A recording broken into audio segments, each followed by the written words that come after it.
Hi guys, my name is Brandon, and today we're going to talk about my experience using the Fujifilm XH2S for the last 3 weeks. I'm going to focus on the image quality and usability for both stills and video, the overall experience using it, then near the end we will go over some key hardware and software features, as well as who this camera is for. Everything used to make this video will be linked in the video description.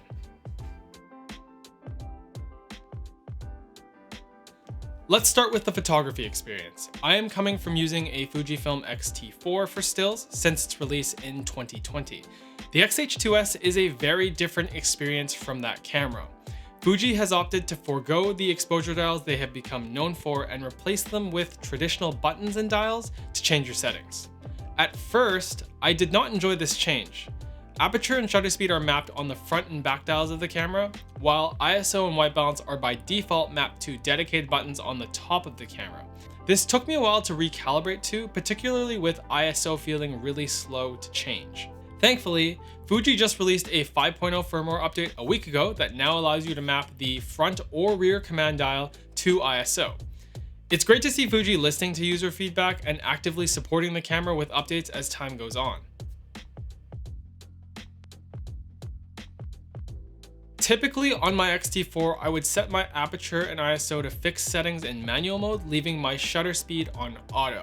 This allowed me to use the exposure compensation dial to set my exposure super fast for a given situation and never let me miss a shot. On the X-H2S, I found it strange that in manual mode, you can't set your shutter speed to auto. The workaround to match my X-T4 experience is using aperture priority mode, where the shutter speed is set to auto and the aperture and ISO can be fixed. But I wish this was just available in both modes. Once I addressed these control gripes, going deeper into the customization that Fuji allows on this camera was an absolute joy. Every button on this camera can be remapped to a different setting, so I went through and changed every button to suit my needs. By the time every button was mapped, I wished there were more buttons on the camera because I didn't quite get every setting I wanted mapped to a single press. The space taken up by the large display on the X-H2S, in my opinion, would be better utilized with more custom buttons. It was neat to have an always-on display showing battery capacity, record time, and exposure settings at a glance, but I never really found myself glancing at it enough for it to be worth the physical real estate. The last control quirk I wish was improved was the punch in to check focus setting. You can only access the setting when the camera is set to manual focus. This is understandable, but also a bit annoying because when the camera is set to single autofocus or continuous autofocus, the button I mapped for focus check essentially becomes useless. I also found moments where even in continuous AF, I wanted to just double check my focus for my own comfort, but I wasn't able to unless I changed the camera back to manual focus mode.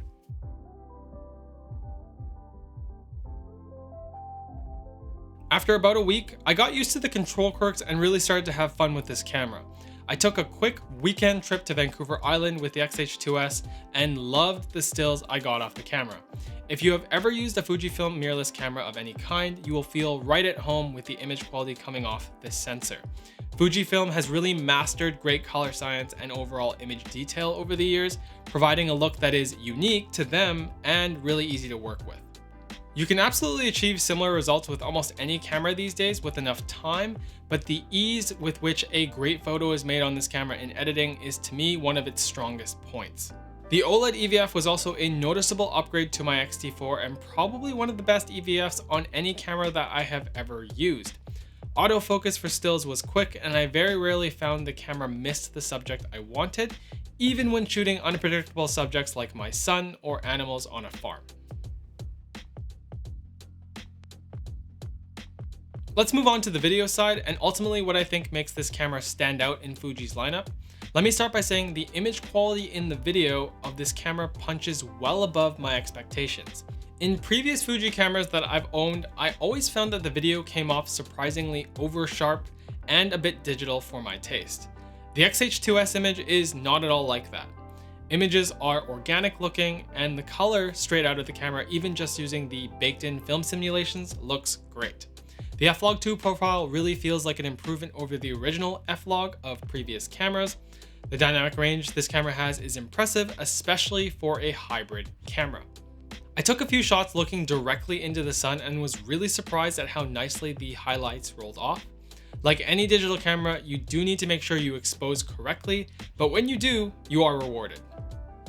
The main challenge in exposing this camera is that the lowest ISO you can use in f-log2 is 1250. So when shooting day exteriors, you are required to use a pretty strong ND filter. I was pleasantly surprised that despite the high base ISO, when doing low light exterior test shots, I found the noise even in dark streetlit environments to hold up pretty well. The in-body image stabilization in this camera is a bit of a letdown. It has this odd wobble to it, even with relatively minor movement. I did have moments in shooting where I was thankful I had the IBIS at all, so when used with the drifting motion in mind, it is possible to get handheld shots with just the camera body and no other accessories to look good. You just can't really walk with the IBIS on and expect great results. This is something I am personally fine with because I often end up turning IBIS off on all cameras when shooting handheld, especially depending on the project. Autofocus in video on the X-H2S is much better than any previous camera Fuji has made. They updated the performance with the firmware version 3.0, and I think Fuji has done a great job improving it. While it isn't quite as snappy as other mirrorless cameras on the market, it is more than usable. I do wish Fuji lenses were not focused by wire when you want to do manual focus, and it's always been my biggest gripe with the system. But third-party manufacturers supporting X-mount more over the years, the improved autofocus, and plenty of good affordable manual lenses on the market, this is pretty easy to work around. If you were just sitting down to do an interview or a talking head video just like this one, I don't really think you'd have any major problems with the performance once you dial in your settings to your liking.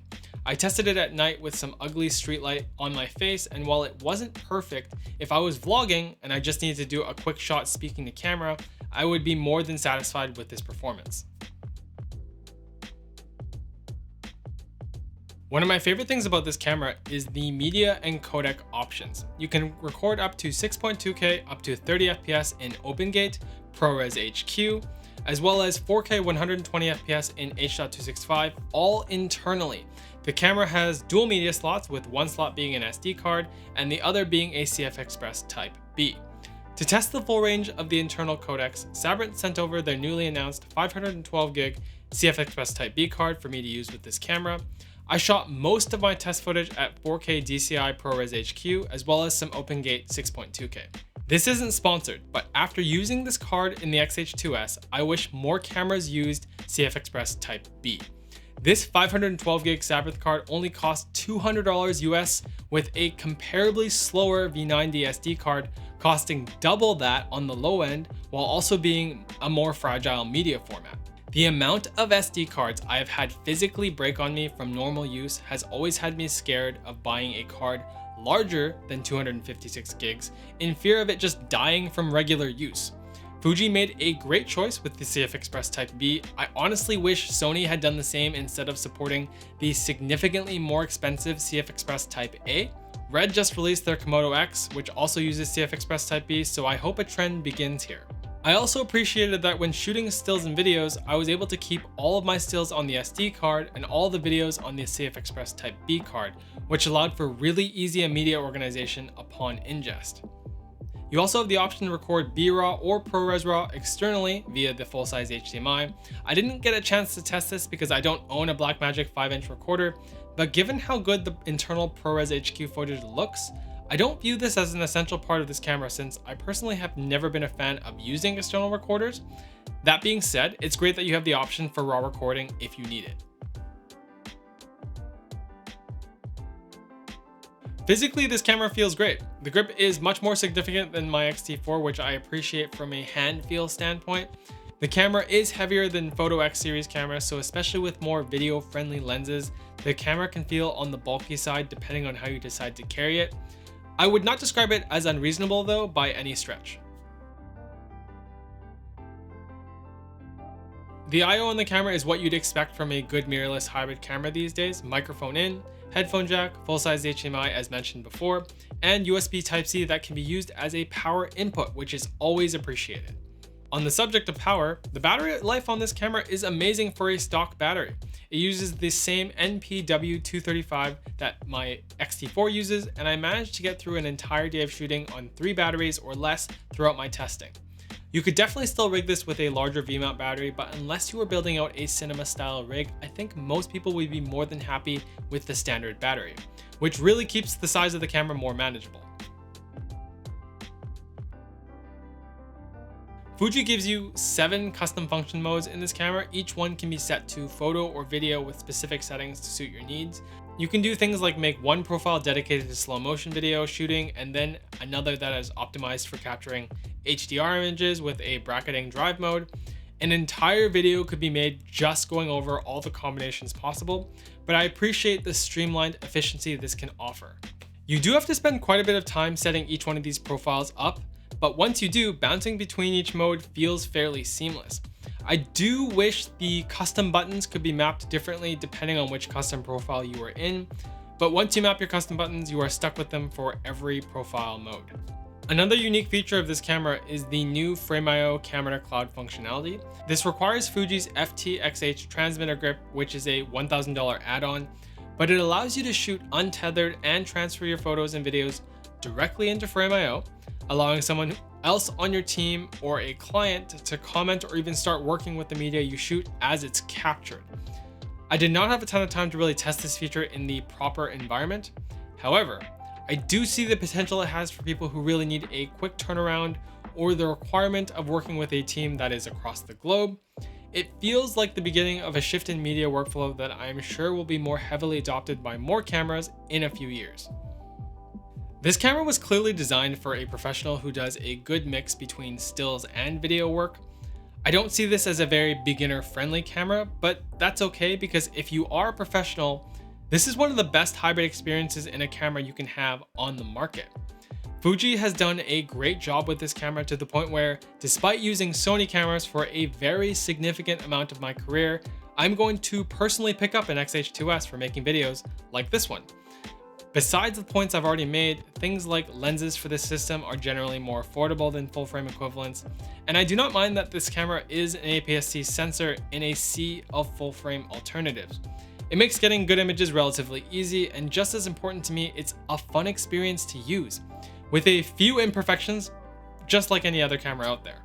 After using this camera, it would be cool to see Fuji attempt a video-only camera with things like built-in NDs and internal XLR ports, kind of like Sony's FX6, because I think they have a really good sensor on their hands in the X-H2S. Thank you guys for watching. I really appreciated the support on the first handful of videos on this channel, and if you liked this video, you will probably enjoy my previous video on the Light Lens Lab Speed Pancro, a lens that I tested on the X-H2S with great results. See you next time.